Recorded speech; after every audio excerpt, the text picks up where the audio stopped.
2008 থেকে 2015 সাল এই সময়টা ছিল সঙ্গীত প্রিয় শ্রোতাদের জন্য এক স্বর্ণযুগ। 90 দশকে তরুণদের এই সময়টাতে অসংখ্য স্মরণীয় গান উপহার দিয়ে যেসব গায়করা সময়গুলোকে রঙিন করে তুলেছিলেন, তাদের মধ্যে সবচেয়ে বেশি অবদান কণ্ঠশিল্পী আরিফিন রুমির। বলো না কোথায় তুমি, বাতাসে কান পেতে থাকি থেকে শুরু করে তোমার চোখে আকাশ আমারের মতো অসংখ্য শ্রুতিমধুর গান উপহার দিয়েছেন। কিন্তু বর্তমানে আরিফিন রুমি যেন হারিয়ে গেছেন। এখন আর তার নতুন কোনো গান বের হয় না। স্বভাবতই তার ভক্তরা জানতে চান বর্তমান কোথায়, কেমন আছেন এই শিল্পী। জানা গেছে বর্তমান গান ছেড়ে ধর্মকর্ম নিয়ে আছেন তিনি। তাছাড়া গানের জগৎ থেকে হারিয়ে যাবার পেছনে তার পারিপার্শ্বিক বিষয়গুলোও দায়ী। আমাদের আজকের ভিডিওতে আলোচনা করব আরিফিন রুমির বর্তমান অবস্থা নিয়ে। চলুন জেনে নেওয়া যাক বর্তমান কোথায়, কেমন আছে সে। এর আগে ফেসবুকে নিজের ভেরিফাইড অ্যাকাউন্টে একটি স্ট্যাটাস দেন আরিফিন রুমি। সেখানে তিনি লিখেছেন, ভাসিয়ে না দিলে তো আল্লাহ কবুল করেন না। আশা করছি আমাকে আর কখনো কোথাও গান গাইতে দেখবেন না। জনপ্রিয় সঙ্গীত শিল্পী ও সঙ্গীত পরিচালক আরিফিন রুমি তার নিজের ভেরিফাইড ফেসবুক পেজে এমনই এক পোস্ট করে ভক্তকুলকে জানিয়ে দিলেন তিনি আর কোনোদিন গান গাইবেন না।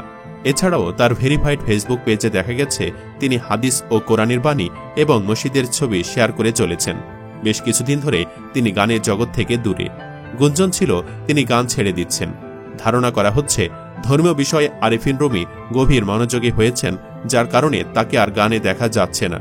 আদৌ গানে ফিরবেন কিনা এ ঘোষণার পর সেটা আরও অস্পষ্ট হল।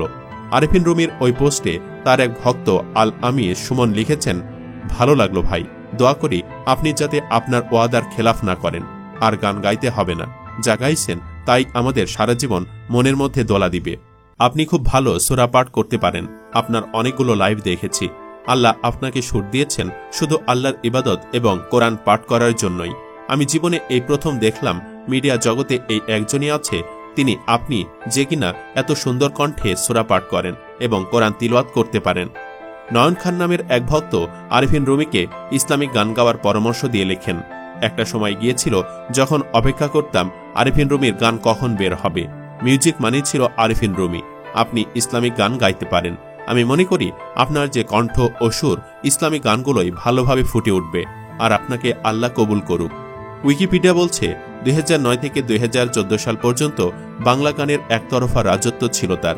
বাংলাদেশে তিনি একমাত্র সঙ্গীত শিল্পী যার আমেরিকাতেও স্টুডিও ছিল। উল্লেখ্য, একসময় তুমুল জনপ্রিয় সঙ্গীত শিল্পী আরিফিন রুমি ক্যারিয়ারে তুঙ্গে থাকা সময় একাধিক বিয়ে করে আলোচনার জন্ম দেন। তার প্রথম স্ত্রী অনন্যার করা মামলায় জেলও খাটেন তিনি। পরে দ্বিতীয় স্ত্রী কামরুন নেসাকে ডিভোর্স দেওয়ার ঘোষণা দিয়েও সমালোচনার জন্ম দেন। এরকম নানা অনাকাঙ্ক্ষিত ঘটনায় জড়িয়ে গান থেকে দীর্ঘ বছর বিরতিতে থাকেন তিনি। তবে 2022 সালে গানে নিয়মিত হওয়ার ঘোষণা দেন এ গায়ক। তারই অংশ হিসাবে প্রেমেরই পরশ নামের নতুন একটি গান প্রকাশ করেন। যদিও গানটি শ্রোতাদের মধ্যে খুব বেশি সাড়া জাগাতে পারেনি, তবে রুমি ভক্তরা সে সময় দাবি করেছিল সময় যত গড়াবে গানটি ততই শ্রোতা প্রিয় হবে, কিন্তু সেটি আর হয়নি। সম্প্রতি আরিফিন রুমিকে পাওয়া যায় মিরপুরের ইনডোর স্টেডিয়ামে। সেখানে প্রস্তুতি চলছে সেলিব্রিটি ক্রিকেট লিগের। এই লিগে মোহাম্মদ মোস্তফা কামাল রাজের টিমে খেলছেন আরিফিন রুমি। বর্তমান কেন অ্যালবাম বের হয় না সে প্রসঙ্গে আরিফিন রুমি বলেন, এখন আর অ্যালবাম বের হয় না। তাছাড়া এখন অ্যালবামের যুগ না, এখন সিঙ্গেল গান কিংবা নাটকের গানের সময়। সিনেমার গান, যদিও সিনেমা হয় অল্প। 5টা সিনেমা হলে মিউজিক ডিরেক্টর 100 জন কয়জন কাজ পাবে। উল্লেখ্য, আরিফিন রুমি 1987 সালে 23 সেপ্টেম্বর ঢাকার মোহাম্মদপুরে জন্মগ্রহণ করেন।